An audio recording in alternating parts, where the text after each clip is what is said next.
Is your baby waking at a time that hurts your feelings? You are definitely not alone. Early morning wakings are a common sleep challenge that we hear about. We especially hear about them when parents are all of a sudden getting longer stretches through the night. So maybe they've started some sleep training or made some changes, or for whatever reason, their little one's just starting to sleep longer stretches, which seems great. Although then they wake up really early in the morning, ready to start their day because they're now all of a sudden feeling more rested than they have before or that they have in a long time. And then here you are, you're awake, it's early, and that is really crummy. So, what can we do about that? My name is Bridget, and since 2015, I've been helping families navigate their baby sleep, and I can help you too. Let's start with defining what is too early. If we get a call from someone and they say, "Hey, my baby's waking up at 6:30 in the morning. It's really annoying. I want them to wake up at 7 or 7:30." Depending on what's going on there might not be a whole lot you can do because 6:30 is a pretty reasonable start time for a baby's day, right? Depending on how their night went. Especially if we consider babies should be in bed now, depending on their age. Let's assume they're over 4 months. They should be in bed somewhere between 6:30, latest 8 o'clock. And so if they're going to bed at that time and sleeping, relatively soundly even all night long, 6:30 is a pretty reasonable time to start the day. So as always, we start off with what's a reasonable expectation? 6 or later, it's okay. I think your baby's temperament is the ultimate indicator. If they seem overtired or they're going down for their first nap within 1 hour of waking, again, this is for babies over 4 months, that's a good indicator they weren't getting enough sleep and their night sleep wasn't quite done yet. Sleep between 4 and 6 a.m. is really light sleep, and that's for any of us. So we're sleeping lighter. Plus, we've already sort of recharged. If you can, I like to picture us charging up like a phone, really. We're already almost all the way charged, right? Because we've been sleeping all night, having great restorative sleep. And now we're in lighter sleep. It's between 4 and 6 a.m. The temperature changes the most at that time. We might hear a little more neighborhood noise, household noise, even the furnace kicking on. And this is why we really like to lean on tools like blackout curtains, or if you're an adult, you might use a sleep mask for yourself, or some white noise in the room, just something to help drown out these household and neighborhood noises that we know are normal, we know they're going to occur, and we know they're going to pull us from sleep. So how can we check these things off our list, right? Easy white noise to get. There's many devices you can look into for that, or just even darkening the room as much as you can. So environmental factors are pretty straightforward. Also consider the temperature in the room. For our babies, we want it to be somewhere between 20 and 22 degrees Celsius. So if you haven't already got a warmer sleep sack or a pajama for them, depending on what time of year it is where you are, that's worth doing too, to think, are they cold? Are they too warm? When in doubt, check them out. It's always better to make sure that they're feeling comfortable. And let's continue on that theme of what in their environment could be pulling them from sleep. If we feel we have a good and dark, we have a good temperature and good attire to match that, and we have some white noise to drown out the neighborhood and household noises, well, what else could be pulling them from their sleep or preventing them from falling back asleep? Could it be that they're feeling wet, right? And this is where we think about using overnight diapers. And I in no way make any sort of money off this, but I was always a big fan of Pampers Overnight. I found for all three of my children, it really helped them stay drier for longer, at least feeling that way. And if you are tending to your baby in the night with a night feed or just a check-in, it's okay to change their bum too at that time. Some people will say, I don't want to change their diaper in the night because it'll wake them up more. And this is really where we get curious about our role. And our role, at least when we work with families at Better Bedtime, is we are getting children ready for bed and babies ready for bed. We're not putting them into a state of sleep. And night wakings are normal, they're natural. We might as well use it to rule out things that could be pulling them from sleep later in the morning, right? And that could be a very wet diaper or hunger. So making sure we have all those needs met there as well. So don't be afraid to change a bum, especially if you think it could rule out wakings in the later hours of the night or the wee hours of the morning. There was a cool tip a client shared with me earlier this year. We actually worked with her years ago, and she wrote me this piece of information that I had never considered, but it's definitely made an impact on how we speak to families, and what we can tell you about as well.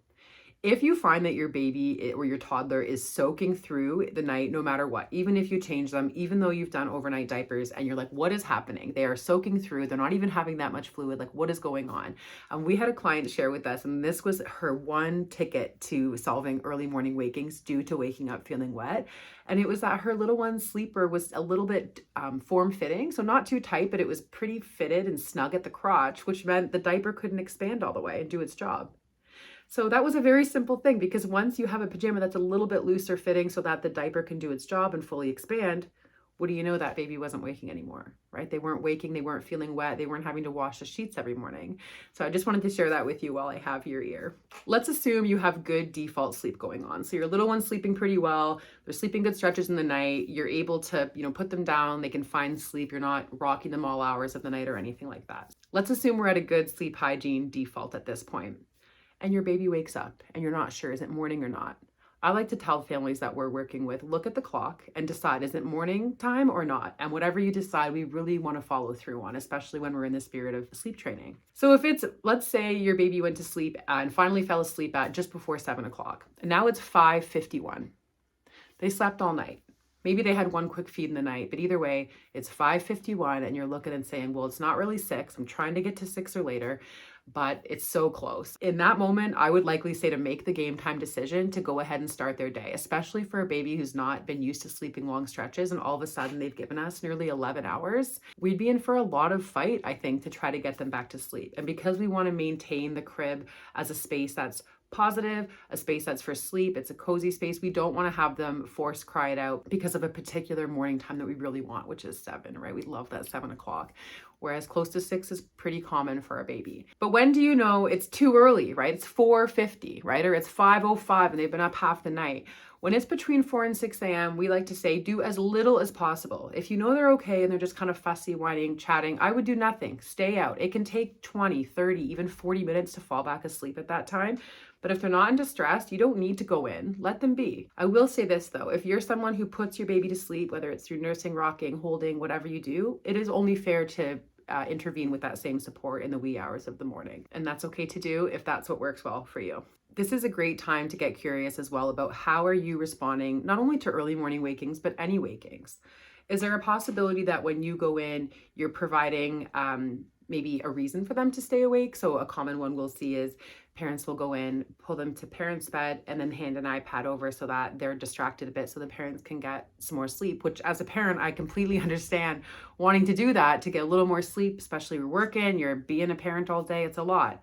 And so ask yourself, am I giving them an incentive to wake early by providing these things? So to avoid doing that, when it is morning wake up time, you would go in, clearly mark that it's morning with maybe having some lights on, maybe singing a good morning song or whatever suits your home. Good morning. And then they come out and you begin the day in your normal living space, not giving them a reason to wake up earlier and, come to that iPad, let's say, just in that example. Again, if your baby's used to sleeping in their crib or their sleep space without so much intervention from you, it's very fair in those wee hours of the morning to let them be and give them space to fall back asleep. If you find that it's an awkward time, you're not quite sure, again, just look at that clock and make a decision. That will depend on how their night went, what they're sounding like. You might make a decision that later you're like, oh no, that was too early, and you would know because their nap is coming much earlier. The good news is tomorrow's a new day, right? Tonight's a new night. It's never too late to bring in changes for sleep or for anything really, but it's never too late to bring in changes around sleep to build great sleep hygiene for your little one.